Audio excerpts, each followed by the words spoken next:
Joe Biden was over at the UN yesterday. He was trying to give a valedictory address. He's trying to pretend that his administration has done a good job. The problem, of course, is that they've done a terrible job on foreign policy. He tried to be uplifting, but all that happened is he opened his face and sound came out. Here he was saying, things can get better, said Joe Biden. By the way, I'm always perturbed at the actual physical architecture of the United Nations, which appears to be a Macy's bathroom from 1982. But today, the United States and Vietnam are partners and friends. And it's proof that even from the horrors of war, there's a way forward.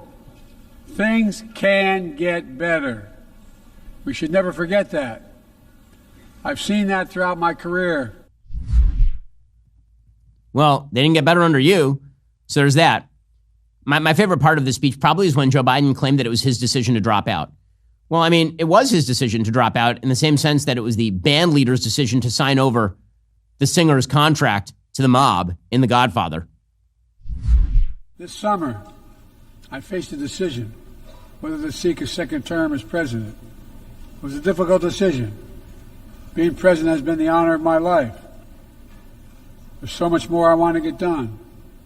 As much as I love the job, I love my country more. I decided after 50 years of public service, it's time for a new generation of leadership to take my nation forward.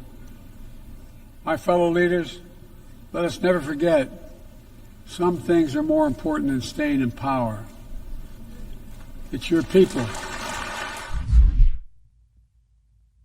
And then the obligatory round of applause from all of the dictators and their servants at the United Nations. He claimed that we are at an international inflection point. We are, because we could actually correct things, or we could continue down the dark path of crap policy under Kamala Harris, his active vice president. My fellow leaders, I truly believe we're at another inflection point in world history, where the choices we make today will determine our future for decades to come. Will we stand behind the principles that unite us? We stand firm against aggression. Will we end the conflicts that are raging today? We take on global challenges like climate change, hunger, and disease. Will we plan now for the opportunities and risk of a revolutionary new technologies? I mean, these people are lucky. They have translators in their ear telling what he's saying. So I have no idea what the hell he's talking about or why he is saying it. My favorite part of the speech, I mean, there's so many great parts of this speech, by which I mean there's nothing good in this speech. It's absolute silliness, is when he suggested that there needs to be a two-state solution. Like, again, this is such tired nonsense. Run by whom? Run by whom? I understand there's this nostrum that you have to throw out at the UN where you pretend that somehow if you just keep saying two-state solution, it magically appears like Beetlejuice in the mirror. But it ain't gonna happen, Bob.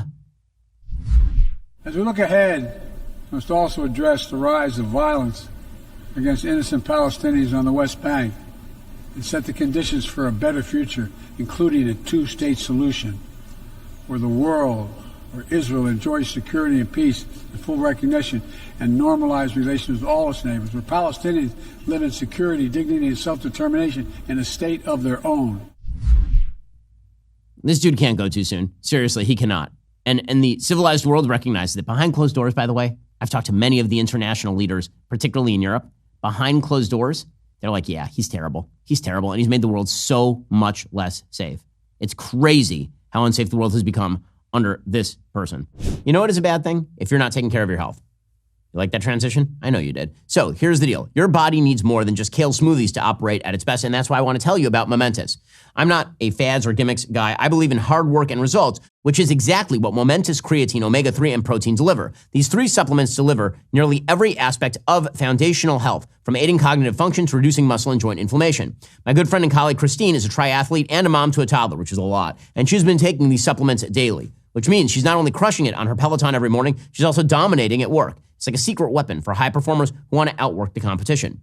Now, in a world of questionable products, Momentus does stand out. They work with only the best experts in the business. They use only the highest quality ingredients. What's on the label is what's in the product and nothing else. Straight facts, no nonsense. Here's something that impresses me. Momentus heavily invests in third-party testing, which means they hold their products to the standards set by the most demanding organizations in the world, including the NFL and the NBA, which means some of the world's best athletes are using and have even helped develop Momentus products. So if you want to take supplements that are made by and used by the best in the world, go to livemomentus.com/Shapiro or use code Shapiro for 20% off. That's livemomentus.com/Shapiro. Kamala Harris, again, on the economy, she's lagging. And there are some indicators that the economy is not quite as sanguine as the Federal Reserve would make it out to be. Yesterday, CNBC's Rick Santelli pointed out there was a huge miss on consumer confidence, that Americans are feeling a little squirrely about the economy, that actually the injection of new money into the system by lowering the interest rates by the Federal Reserve, that actually is not quieting a lot of concerns. We are looking at some big misses here on consumer confidence. We're expecting a headline number to be around 104, 98.7, 98.7. That is the weakest going back to February of 21, July of 22, when it was 95.3. So these are definitely weaker than expected numbers. Hey, not just that. As investor John Paulson pointed out yesterday, real wages grew almost 8% under Donald Trump. They've been down about 2% under Joe Biden. That is a big delta. Under Trump, real wages grew 7.7%. Under Biden, they've declined 2.1%. So the American worker is the most vulnerable. So the tax policies he articulated, no tax on tip, no tax on overtime, no tax on Social Security, they benefit the people that need the help the most to restore their income so they can meet the higher cost of living today. Okay. Meanwhile, the Harris co-chair is out there suggesting, this is Chris Coons, that the real problem is the American people just don't understand their own feelings about the economy. By the way, whenever you're arguing this, you're losing. This is a rule in American politics. If the American people have a perception about a thing, whether they are right or whether they are wrong, if you argue that they just are misunderstanding, that they just don't get it, if you're arguing that, you're losing, because all of those people's feelings matter in the sense that they are going to vote. Again, they might be wrong, but they ain't going to vote based on you telling them that they are misfeeling or something. Here's Senator Chris Coons. Many Americans misremember just how bad the economy was 4 years ago and how strong our economic recovery from the pandemic has been. And they're misremembering. That's it. That's really the issue. Meanwhile, Kamala Harris pushing out every inflationary policy she can think of. As Edward Pinto points out at the Wall Street Journal, her housing plan is going to inflate the prices on housing and create shortages. Quote, a signature feature of Kamala Harris's housing plan is providing first-time home buyers with $25,000 in down payment support at a total cost of $100 billion over 4 years. Absent a severe recession, this policy is all but certain to lead to higher home prices. That's because the 4 million program recipients would become price setters for all buyers in their neighborhood. According to the American Enterprise Institute's Housing Center, 77% of all home purchases would be subject to this homebuyer tax, causing the price of those homes to increase by 3.6%. Over 4 years, the increase in home prices would total $175 billion, more than the $100 billion cost of the program. The price increase would show up in higher revenue for sellers, thus acting as a wealth transfer to people who are trying to sell. However, the problem is that if you don't actually increase the supply, then the prices will just continue to go up. And right now, the supply is not going to increase because of all the regulations.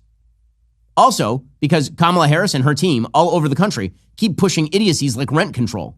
Now, the truth is that there is a really easy way to bring down the price of rent and the price of mortgages, and that's make it easier to build. Get rid of rent control. How do we know this? Because over in Argentina, where Javier Milei has been wielding the chainsaw that he promised he would wield, he has just completely scrapped rent controls, and now the real estate market is doing amazing.